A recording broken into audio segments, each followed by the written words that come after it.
Buenos días, sean bienvenidos al Rincón de los Perdedores, podcast de El Descanso, emisora del Colegio Técnico San Cristóbal Sur, donde hablamos de todo lo referente del mundo geek, ya sean libros, películas o videojuegos. Ahí estaremos para darle su espacio. Y bueno, hoy quiero decir que estoy feliz porque por primera vez voy a hablar de libros. Digamos que yo no soy un lector muy frecuente debido a que hace relativamente poco empecé a leer. Digamos que mi gusto inició desde que una chica me prometió prestarme un libro y pues digamos que esa idea no se concretó por distintas razones. Entonces yo empecé a leer por mi propia cuenta debido a que sí me estaba llamando la atención empezar a leer. Entonces yo a mi manera pues fui aprendiendo de nuevos conceptos en literatura. También creo que encontré mi gusto personal a cierto tipo de libros y todo eso. Entonces creo que desde ese momento llevo leyendo, ya en la fecha llevo 13 libros leídos. Estoy muy feliz por eso, debido a que me estoy dando el espacio a conocer otro tipo de medios. Entonces estoy muy feliz de poder por fin traer este capítulo en el que podamos hablar de mis recomendaciones sobre libros. Hace un rato yo quería hacer este capítulo, digamos que por distintos motivos y además que yo tenía como una idea general de no estar aquí solo hablando de mis libros debido a que conozco mucha gente que lee y sentía que era un poco más propositivo si es que nos contábamos con el tema de los libros y pues hasta el momento ese plan no se ha concretado y prefiero que no se concrete nunca. ¿Por qué? Porque pues así podremos hacer un tema muy unificado y que el podcast sea mucho más frecuente y que el contenido salga no solo rápido sino también bueno y que no hayan interferencias de ningún tipo. Así que bueno, habiendo dicho todo esto, estoy feliz de iniciar con este nuevo capítulo, estoy muy contento y créanme que tengo mucho de qué hablar acerca de los libros que a mí me han gustado. Tengo mis 4 libros favoritos en todo el mundo. Creo que es una lista creo que un poco obvia. Tampoco soy un lector el cual diga conozco libros de nicho porque sinceramente yo soy una persona la cual, como digo, inicié a leer desde hace relativamente poco, hace como unos 6 meses. Y es muy difícil toparte con un panorama muy extenso cuando quieres aprender un poco más y necesitas darte el espacio para aprender un poco sobre la literatura. Entonces, bueno, habiendo dicho todo esto, me gustaría recomendar la primera canción del día. No es una canción muy común debido a que pues es la banda sonora de una película que a mí me gusta mucho, que es The Suicide Squad de 2021 de James Gunn. Y la canción que estoy hablando en concreto es Radisson. Esta canción no es como las demás, es una canción que no tiene vocales ni nada, creo que el único vocal son los coros que se escuchan al fondo. Es una canción que se siente épica, sin todo este tipo de moralejas visuales que promueven lo épico que suele ser una escena, no. La canción es épica por sonar literalmente alegre. Es una canción que con el contexto de la escena es bastante dolorosa y a la vez bastante linda. Pero sin el contexto o cuando tú la escuchas por separado también es una muy buena canción. Es una canción en la cual el ritmo es bastante lindo, es bastante pegadizo y yo la recomiendo bastante. Además que John Murphy implementó elementos rock en estos temas y puedes escuchar esa guitarra eléctrica de fondo que es una verdadera locura. Realmente amé esta canción, creo que es la mejor canción de toda la banda sonora de Suicide Squad y realmente la recomiendo por el hecho de que es una canción muy buena. También es una canción que se puede escuchar tranquilamente en el día cotidiano cuando te levantas, papi, escucha esa canción, es buenísima. Entonces les recomiendo Ratten Sims de John Murphy de la película de The Suicide Squad. Por cierto, si no han visto The Suicide Squad, no sé qué están esperando. The Suicide Squad, la secuela de la infame película de 2016, es buenísima. En fin. Bueno, habiendo dicho todo esto, me gustaría pasar a mi primera recomendación. Antes les necesito dar un contexto. Creo que este fue el primer libro que leí por mi cuenta. debido a que pues digamos que yo soy una persona que no suele leer, no solía leer demasiado, ni siquiera leí. Eh, y cuando este libro salió, que salió en 2011, recuerdo que mi abuelo lo tiene en una de sus estanterías en la casa. Y por un momento se me dio por leerlo, debido a que la carátula me pareció interesante. Eh, y todo lo que leí, sinceramente, me dio un espacio a la reflexión.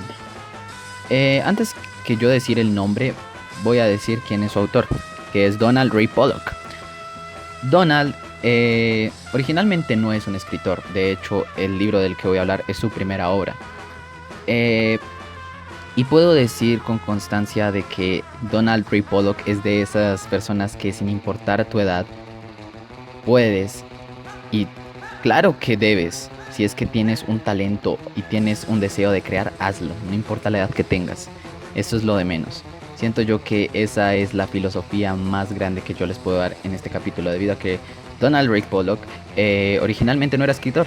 Este libro lo sacó ya estando en su ya estando a una edad de casi 60, 50 creo, sí, 50, 60, 70, entre esos. Y él antes era un trabajador común del día a día, creo que era trabajador en una fábrica. Y en un punto decidió renunciar y meterse a unas clases de literatura creativa. Y tomando las ideas de su pueblo natal, de todo lo que vivió de niño, de adolescente, escribió El Diablo a todas horas. El Diablo a todas horas es un libro bastante bueno. Creo que es de los libros más satíricos que yo he leído, pero de la sátira seria. Siempre he sido alguien con este tipo de creencias bastante monótonas, en las cuales yo digo, no sé para qué vinimos a este mundo. Para mí, o sea, lo voy a decir tal cual, yo no soy un creyente de Dios, no me considero católico ni nada. Soy como un agnóstico tirando ateo, pero mal. Y bueno, supongo que al hablar de ese tipo de obras en las cuales se refleja la decadencia humana en base a la religión, lo que mucha gente puede hacer y lo que realmente espanta es cómo lo hacen, todos estos actos delictivos, todas estas injusticias en nombre de Dios, realmente es algo que preocupa. El Diablo a todas horas es un tipo de antología. Te presentan varias historias. Digo que es un tipo de antología y no digo en sí esto es una antología en sí. ¿Por qué? Porque normalmente las antologías cuentan historias las cuales no están conectadas de ningún tipo. Pero aquí las historias están interconectadas por un personaje. Lo que me gusta del Diablo a todas horas es su ritmo. Digamos que te presentan primero un desastre, ¿no? El desastre de lo que causa una guerra a una mente. Es prácticamente lo que pasa a William Russell.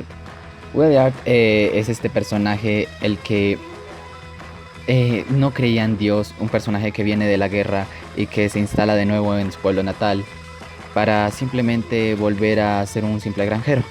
No es hasta que conoce a esta chica que está trabajando en un café y se enamora perdidamente. Ellos dos se casan y tienen un hijo. Y el hijo es Arvin. Digamos que Arvin es quien conecta todas estas historias, el motor principal de cada una.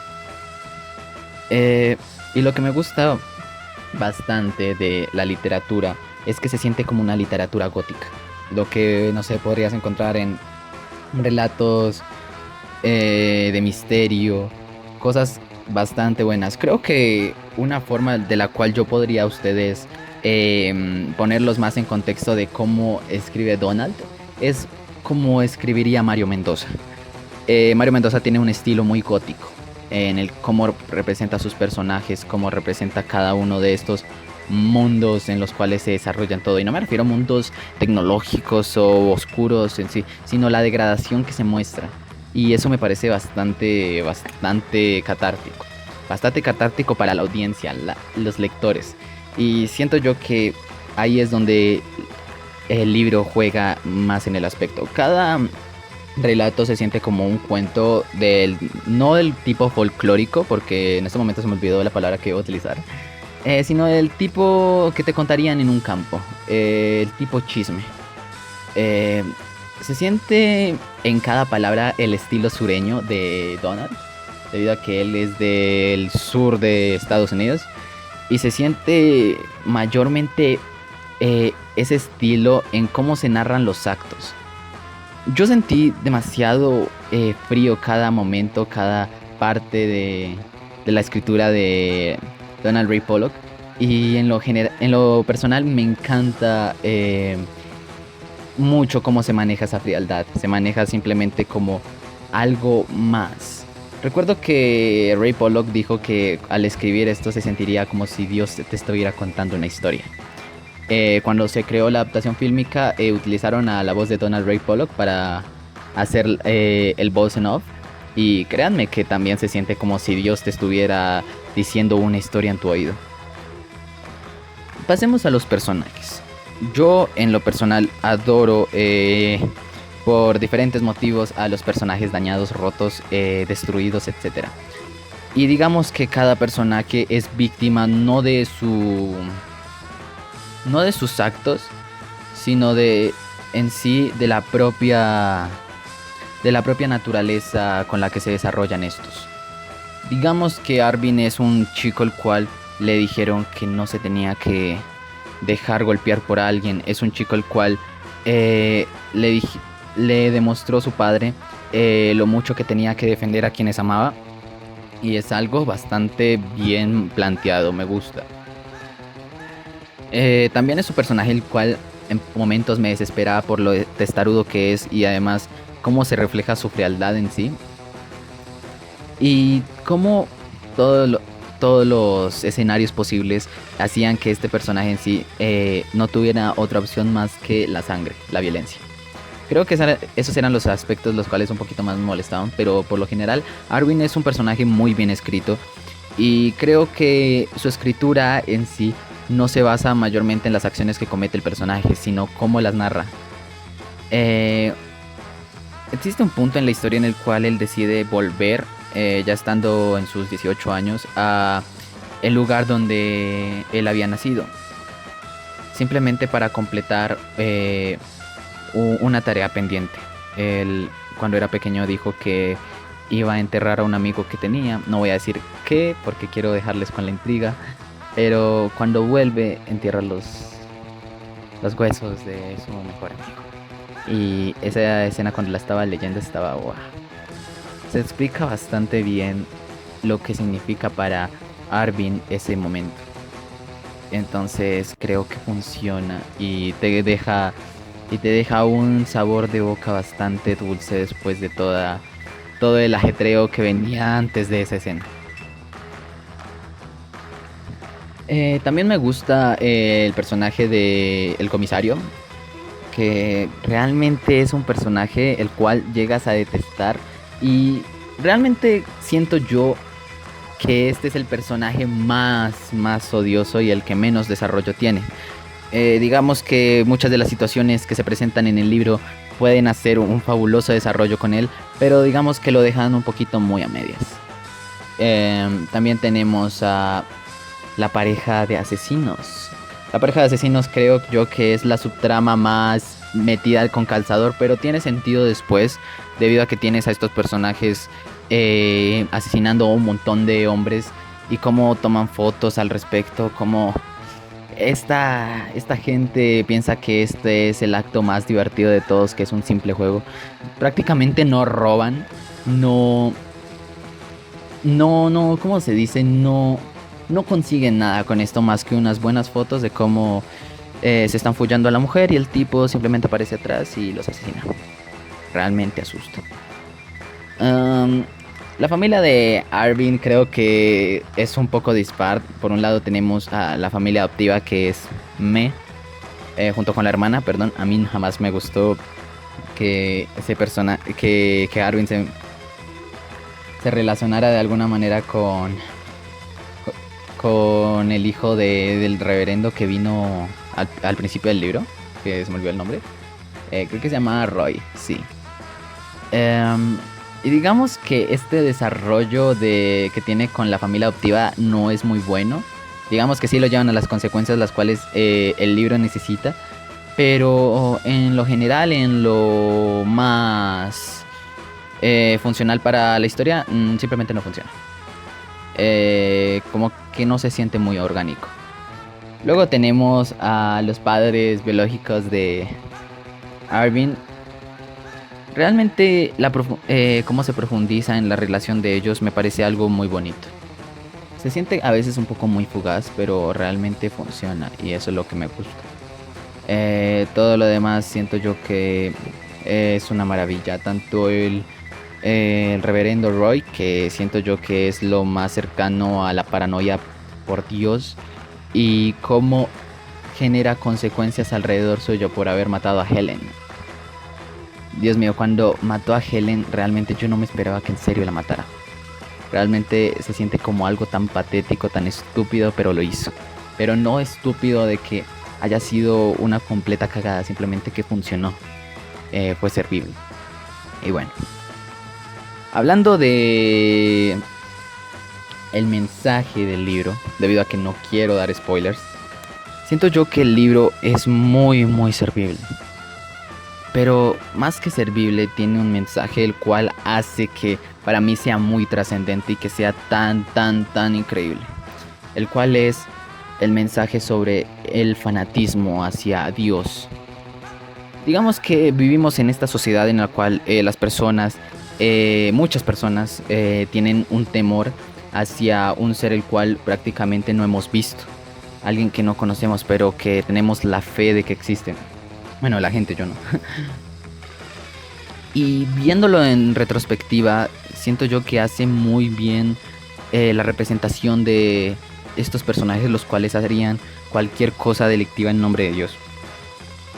Digamos que existen este tipo de personas también, que utilizan la religión no como una manera para sanar sus pecados ni nada, sino simplemente la utilizan como un espejo para demostrar que como ellos se ven al ojo público, gente inconmensurable, gente para nada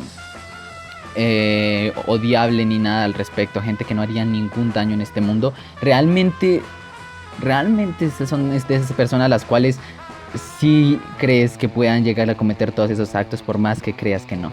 El tipo de padres pedófilos, el tipo de asesinos y gente que piensa que en nombre de Dios podrán hacer cosas cosas fascinantes simplemente por el hecho de creer en Dios. Digamos que vivimos en este contexto social también en el cual cosas así pasan en la vida real. Existen padres pedófilos, existen madres que cuando ponen gente a cargo de las madres de esas monjas, terminan causándoles daños psicológicos y todo eso. Si no me creen, vean el caso de la Madre Teresa de Calcuta. Y realmente el hecho de que vivamos en una sociedad así y que se represente ahora con la crudeza en el que estamos saliendo de un contexto de la guerra, en el que estamos viviendo en un contexto de urbanización casi perfecta. Digamos que el libro lo hace demasiado bien y te presenta estos aspectos como cosas, no lo romantiza. Agradezco que esto no se muestre como algo tan simbólico, no se guarda nada. Aquí se muestra un padre que abusa y prácticamente manipula mujeres para llevárselas a coger en otro lugar. Tenemos a este tipo que asesinó a su esposa esperando a que Dios la resucite, que su desequilibrio mental lo llevó a hacer tal acto y que él mismo decida escapar antes que cualquier otra cosa. O sea, y también tenemos a personajes los cuales utilizan a Dios como método para su sanación personal. Digamos que cuando yo era más pequeño, esta es una historia muy personal, yo conocí la religión gracias a mi abuela y siempre me decían que cuando yo sufriera de algo, cuando padeciera de algo, cuando yo sufriera o me hicieran llorar o lo que sea, pusiera todo en nombre de Dios. Digamos que cuando uno es pequeño uno es muy religioso y incluso decir te odio Dios en su mente te hacía llorar, solo porque sí. Entonces, digamos que vivir en el contexto, en ese contexto religioso en mi casa, me ayudó a empatizar un poquito más, ya que llegó un punto en el cual yo había dejado de hablar con una amiga y esa amiga no quería saber nada de mí, entonces yo simplemente recé y pedía que volviéramos a ser muy buenos amigos y siempre me sentaba al lado de mi abuelita y luego me di cuenta que eso no servía. Luego hubo un momento en el cual empecé a sufrir de problemas de oído y mi mandíbula y en mi inocencia pensaba que me iba a quedar sorda. A la final eso no mejoró porque yo rezara a Dios, simplemente sigue ahí ese problema, entonces es algo, es algo raro. Entonces, mucha gente suele utilizar a Dios y a la religión como métodos para tratar de desahogar sus penas y dolores, ya sea por problemas financieros, problemas maritales, problemas familiares, problemas de salud, todo lo que sea. Digamos que existe este tipo de fe en el cual incluso en los momentos horribles existe la desesperación, el rogar por una ayuda divina. El libro representa esto demasiado bien con el padre de Arvin, Willard. Como su esposa está prácticamente muriendo de un cáncer y él pide con todas sus fuerzas y que incluso ofrece de sacrificio a el perro de Arvin. Aquí simplemente vemos cómo existe esta desesperación, la locura total de que una fuerza divina te puede ayudar a resolver tus problemas o algo. Sinceramente también hace muy buena crítica del fanatismo ciego, de cómo podemos rebajar los problemas de alguien más con tal de decir, es que no estás creyendo lo suficiente en el Señor. Digamos que yo en el contexto en el cual yo me ubico o en mi mentalidad, yo no voy a rezar cuando yo estoy mal. Yo no voy a rezar cuando alguien esté padeciendo de un mal, lo que sea. Creo que es lo más, ¿cómo se diría? Lo más sin sentido para mí, debido a que pues yo no puedo tener ese tipo de creencias. Pero existe este contexto en el cual, digamos que mucha gente con todos estos problemas eh, sufren de ese pensamiento. Sufren de que de pronto si se sientan, se arrodillan y rezan, van a traer algún milagro o algo lo que sea. Digamos que está bien creer en esas cosas, yo lo respeto bastante, pero pues es algo que yo no haría. Entonces, digamos que planteándonos en ese contexto, digamos que sí genera una muy buena crítica de cómo incluso llegamos a desesperarnos, que cuando ese milagro no se hace realidad, eh, es motivo suficiente para ya no querer seguir respirando. Y el libro lo aborda bastante bien, me encantó esa parte del libro, creo que fue la parte que más me sorprendió de todo y la cual me siguió enganchando para que yo siguiera leyendo. Realmente me sorprendió esa escena, es la escena que más me conmovió y dolió. Cómo se explica que Arvin simplemente encuentra a su padre colgado. Es una escena que me rompió bastante, lloré demasiado. Y yo con mis poderosísimos 8 años, realmente siento yo que ese es el punto a favor de El Diablo a todas horas. Eh, es su crítica, su moralidad al hablar de el Señor y cómo las obras buenas no siempre son el, el flujo central de todo, debido a que también tenemos que tener un criterio propio. También tenemos que entender que el mundo el cual pide paz a través de un hombre tampoco tiene las manos muy limpias para decir no somos pecadores o llamarte a ti pecador. Entonces yo siento que este libro genera una muy buena crítica social y tiene una historia muy buena. eh, Falla por momentos, sí, lo admito, yo soy de las primeras personas en admitir un error de una obra que a mí me gusta, pero lo logra. Y siendo el primer trabajo de Donald Ray Pollock, realmente le aplaudo porque hizo un excelente trabajo. Recuerdo que cuando salió la película me quedé un poquito triste porque saltaron muchas partes y mucho del argumento no se manejó muy bien como en el libro, pero me encantó. Yo siento que deberían leer primero el libro. El libro es buenísimo. Recuerdo haberlo leído cuando tenía 8 años, en 2014 creo. Y simplemente me fascinó y créanme que después de eso sí quise seguir leyendo, pero mi amor por la lectura se fue muriendo hasta que revisité este libro hace unos cuantos meses y Dios, me sigo sorprendiendo porque tal vez habían cosas las cuales yo no lograba entender. Logré entender muchas de las cosas como el fanatismo obsesivo. Este libro me enseñó a que ese fanatismo es peligroso. Entonces ya entenderán por qué ahorita yo soy de las personas más ateas del mundo, así que chúpenla. Entonces siento que funciona bastante bien, logra su cometido y deja un mensaje muy bueno y el final creo que es un final demasiado adecuado.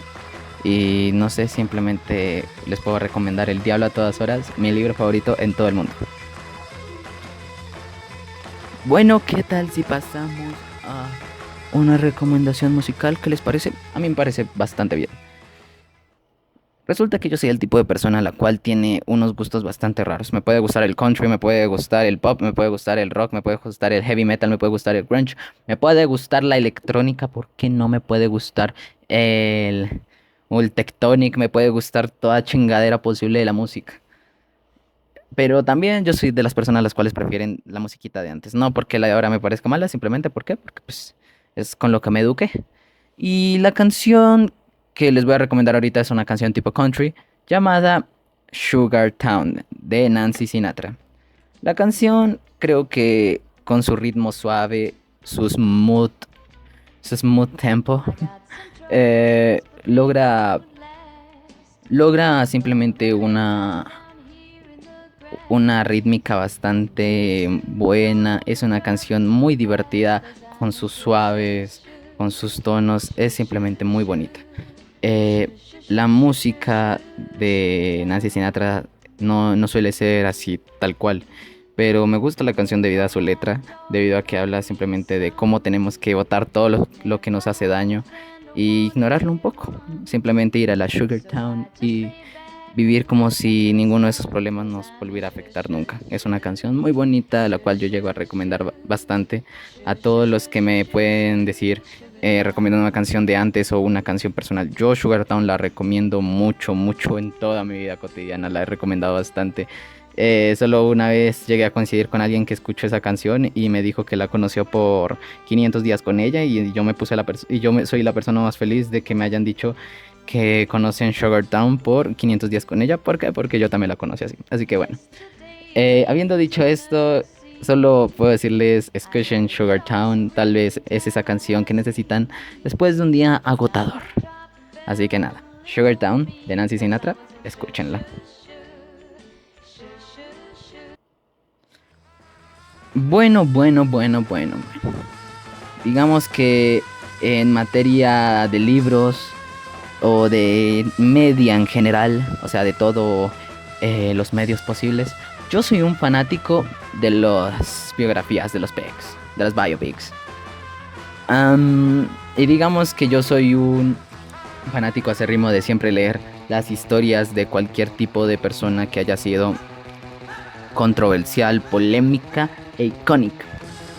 Digamos que para mí todo el tema sesentero, ochentero, eh, noventero es mi mundo. Y digamos que también saber sobre sus figuras icónicas es de lo que más me llega a atrapar. Yo fui un fanático obsesivo cuando salió la película de Elvis, porque Elvis es uno de mis cantantes favoritos desde siempre.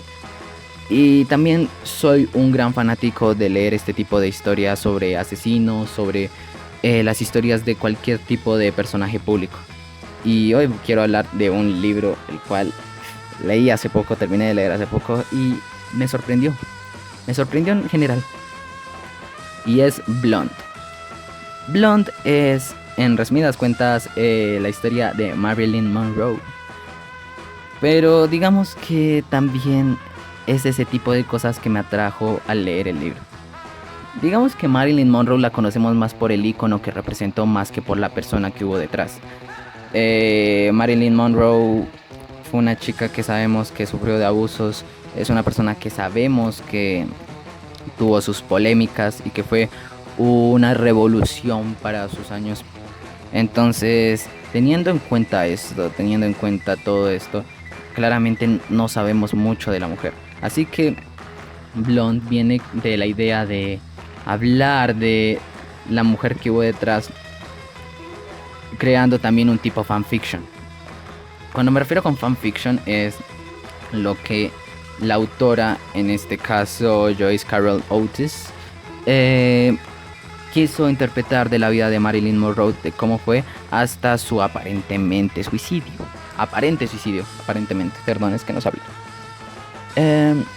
Y el libro, digamos que mezcla este tipo de cosas que sabemos que pasaron en la vida real con algún tipo de imaginario colectivo que también tiene mucha gente, y también mezcla ¿cómo se dice? La ficción que esta mujer tiene que utilizar para narrar la historia de Marilyn Monroe. A todas estas, digamos que ya existe el elemento icónico, un elemento bastante importante para cualquier tipo de obra. Cuando yo leí Blonde, no esperaba que realmente me fuera a conmover. Digamos que yo estoy muy acostumbrado a que no importa en qué medio sea, las biopics siempre tengan estos elementos inventados para darle un contexto. Junto con rumores, chismes, lo que sea, se arma un tipo de ficción el cual sea coherente para contar la vida de este artista o cómo se llegó a ser este ícono de nuestra cultura popular y de la historia en general. Entonces, digamos que teniendo en cuenta estos motivos no esperaba nada nuevo de Blonde, por eso no esperaba nada más allá de que fuera un libro que tuviera una historia inventada con eso. La verdad es que me conmovió bastante.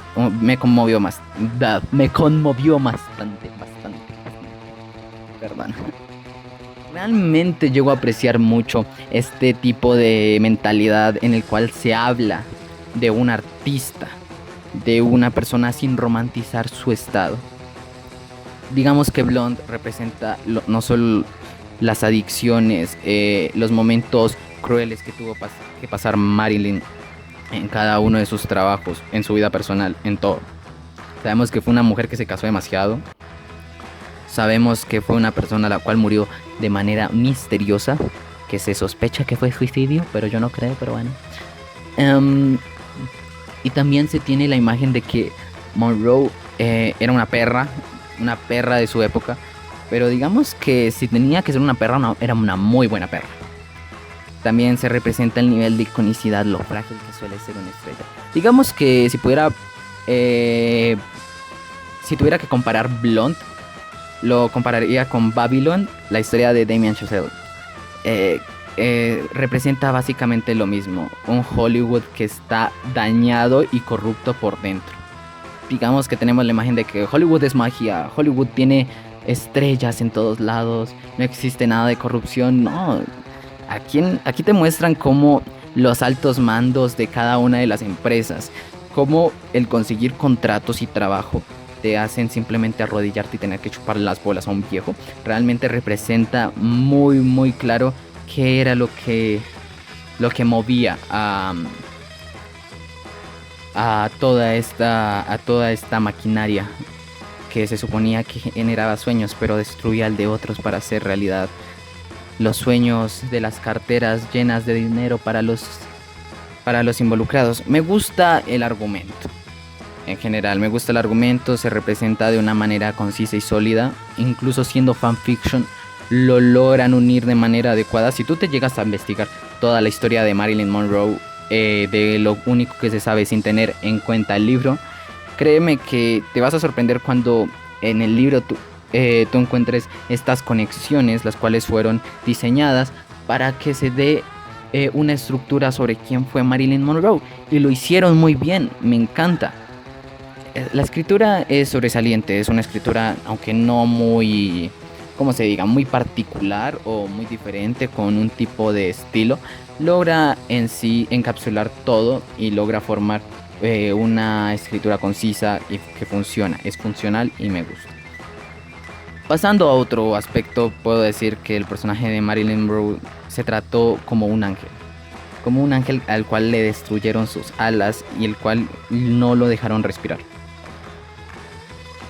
Es muy gratificante tener que ver todo esto debido a que pues se representa a Marilyn Monroe no como un personaje el cual sea totalmente pulcro y limpio, también se demuestra su suciedad y lo lejos que estaba dispuesta para hacer cualquier tipo de cosas que representara su nombre, el cual la llevara al mayor éxito, pero también representa los abusos de sus exparejas y todo eso. Digamos que el reconocer ese tipo de mentalidad haciendo a Marilyn Monroe no un icono en estos momentos, sino una humana, traer a ese dios que la cultura popular ha enaltecido y bajarlo y volverlo un humano que viva en un contexto el cual está jodido, realmente funciona. Me encantó. Y todo lo que puedo decir de Blonde es que es un biopic bastante bueno, una biografía buenísima. Les recomiendo bastante si es que lo llegan a leer. No les recomiendo que vean la película que salió el año pasado porque fue horrible y por algo yo tampoco le tenía muchas esperanzas al libro porque decía esto probablemente está adaptado con las nalgas o así viene de fábrica, es un libro malo. No conocía la reputación hasta hace muy poco, hasta que empecé a investigar más sobre el libro y me encantó. Les recomiendo bastante Blonde, es un muy buen libro y si quieren conocer la historia de la diosa que tuvo al mundo en sus manos con su sensualidad, estaría bien que leyeran el libro y conocieran a la mujer detrás. Bueno, ya que andamos aquí de panas, de chills, ¿qué tal si recomiendo una canción? Sí. Y les recomiendo Can't Sleep de K-Fly. La canción es un estilo hip hop, una canción bastante cargada con su simbolismo en la letra. Yo soy de ese tipo de personas las cuales aprecia las canciones que tengan un mensaje independientemente del género. Claramente no podríamos esperar mucho del reggaetón debido a que pues sus letras se basan mayormente en comer culos y ya. Pero aquí tienen la historia de una persona la cual está corriendo durante mucho tiempo de sus problemas. Alguien la cual está tocando fondo a cada rato. Alguien que quisiera cambiar todo eso, pero que realmente también se siente completa al hacer todo este tipo de locuras. Me encanta estos simbolismos que tiene sobre no poder dormir, sobre que se quiere mantener despierta debido a que ha corrido durante toda su vida. Funciona y es sorprendente.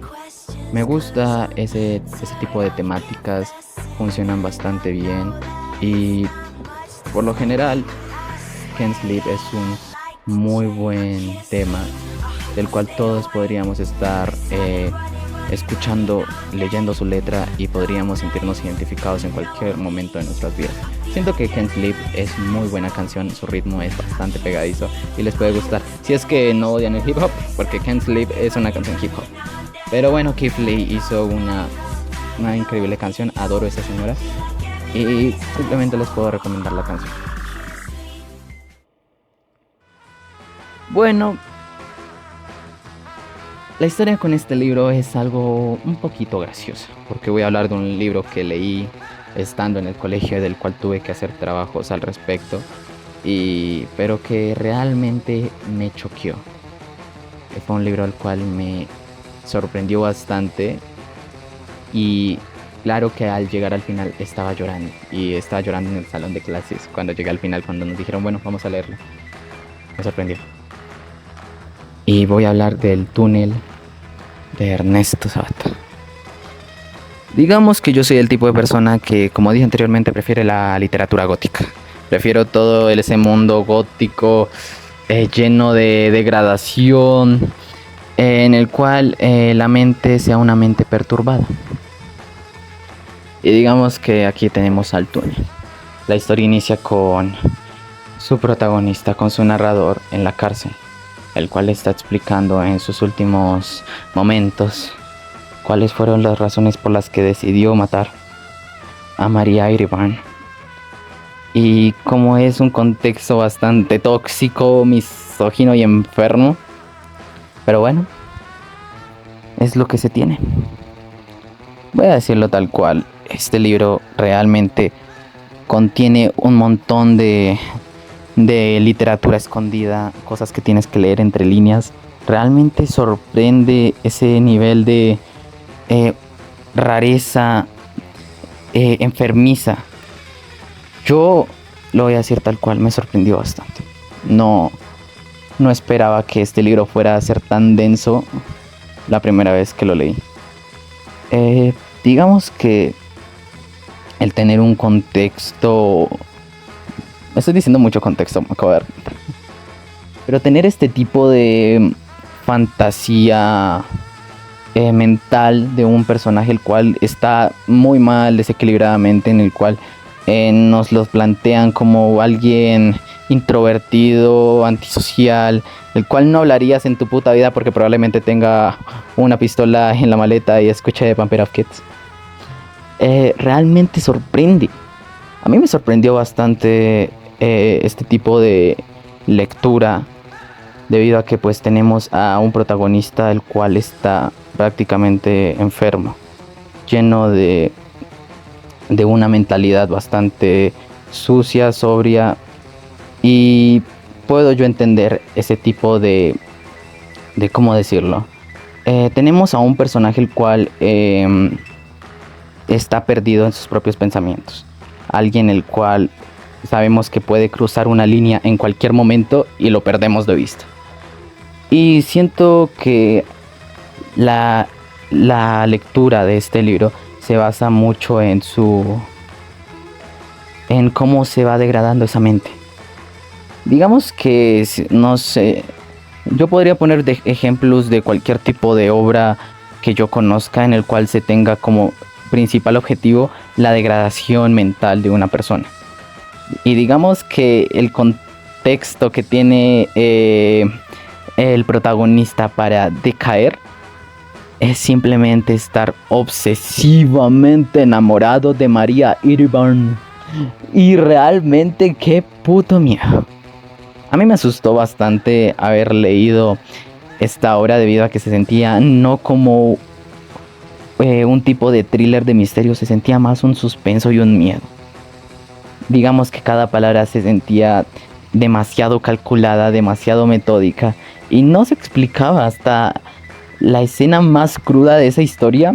Te la narran de una manera bastante sin emoción, fría, como si estuviéramos describiendo un cadáver de Animal Planet, así de fácil. La degradación mental, digamos que es un problema al cual nos ha azotado a muchos como sociedad. Realmente no le solemos dar el espacio a la empatía. En estos casos pensamos que cualquier persona está loca por el hecho de que está loca y ya. Es lo único que conocemos. Pero realmente me sorprende este tipo de escenarios los cuales funcione un contexto más, ¿cómo se diga? Más sobrio. Debido a que tenemos a este tipo el cual sí está desequilibrado y todo, pero tiene su encanto. Es este tipo... Antes, desde que estaba leyendo El Túnel, para mí sentía que estaba leyendo una versión de Armando Mendoza. Creo que se llama así, Armando, el de Betty la Fea. Pero multiplicado a 1000. O sea, el villano. Es un villano, pero que no está dispuesto a recibir un no como respuesta, y si no, te clava un cuchillo. Entonces, digamos que ese tipo de sentimientos sobrios en la literatura, de cómo él se expresa, es bastante claro, es bastante bueno. Y me gustó bastante, me gustó. Tengo el presentimiento de que cuando se está leyendo un libro, tenemos el contexto suficiente como para darnos cuenta que la mentalidad de los protagonistas suele ser una pieza fundamental para el desarrollo de la obra. El túnel, más que utilizarla como un desarrollo, lo utiliza como un punto de partida. Iniciamos con ese personaje en la cárcel y sabemos de por sí que no es un personaje el cual esté en sus cabales al 100%. Es un personaje el cual está llevadito, enfermito. Está muy mal. Está de la chingada. Entonces, tomando esas ideas, ese contexto tan propio de una mentalidad que sufre no por otras personas, simplemente porque está jodido. Es tenebroso, tenebroso, tenebroso. Este libro lo leí en 2021 como un proyecto de el colegio. Existe estas cosas en mi colegio en el cual siempre te piden un libro y en el cual tú tienes que leer y tienes que hacer un ensayo o una evaluación respecto a esa obra. Y bueno, digamos que hablando de obras, en serio me pondrían a leer la historia de un tipo el cual es un acosador, el cual prácticamente nos muestran la historia de amor más enfermiza de toda la literatura. Sí, podemos tener After, podemos tener A través de mi ventana, podemos tener 365 días, 50 sombras de Grey, en el cual también representan un romance enfermizo. Tenemos aquí la historia de gente inestable que se está haciendo daño y que en un punto uno de ellos se sale de sus casillas y se mata. Y mata a la otra. ¿Cómo? Yo puedo hablar de este libro tranquilamente. ¿Por qué? Porque digamos que vivía en un contexto en el cual antes de llegar al final me podía sentir un poco relacionado con el protagonista. Digamos que yo en esos momentos yo era muy callado, yo no tenía muchos amigos y digamos que me creía también una Coca-Cola y me creía la chimba esa Coca-Cola, ya tú sabes.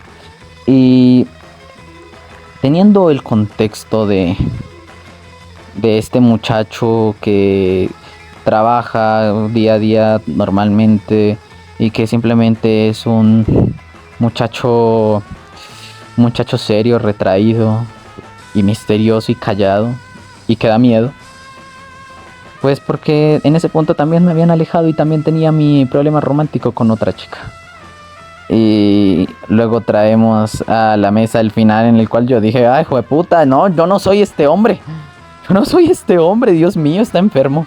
Está enfermito. Entonces, digamos que sí hubo un nivel de relación ante la historia. El túnel funciona por dos sencillos motivos. Sino, uno es que te mantiene al filo desde principio a fin. Como dije, sabemos el contexto del principio, sabemos que este tipo está en la cárcel y está explicando el por qué mató a María Erevain. Pero mientras más se desarrolla, mientras más se concreta la historia, más entendemos las posibilidades de que esto simplemente sea una historia la cual haya justificado el asesinato. No, esto no es un asesinato justificado, es simplemente alguien que dice, si yo no te puedo tener, nadie te puede tener, nena. Y buah. O sea, créanme que lo estoy simplificando bastante y estoy omitiendo bastantes detalles simplemente con el hecho de que yo quiero que ustedes lean y entiendan cada una de las obras. O sea, porque quiero que tengan su propia visión cuando lean la historia y salgan con su propio criterio después de haber leído, porque no existe nada mejor que eso.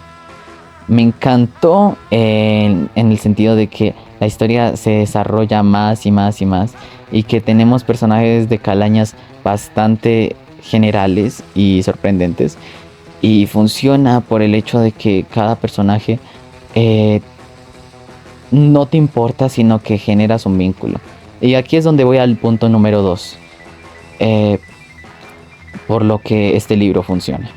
Y funciona también por las palabras de Ernesto. Ernesto creo que tiene entre los tres el tipo de argumentación con más personalidad del mundo, debido a que se narran detalles, localizaciones, todo como si fuera prácticamente un documental, pero te las narra con la crudeza, pero a la vez con el sentimiento.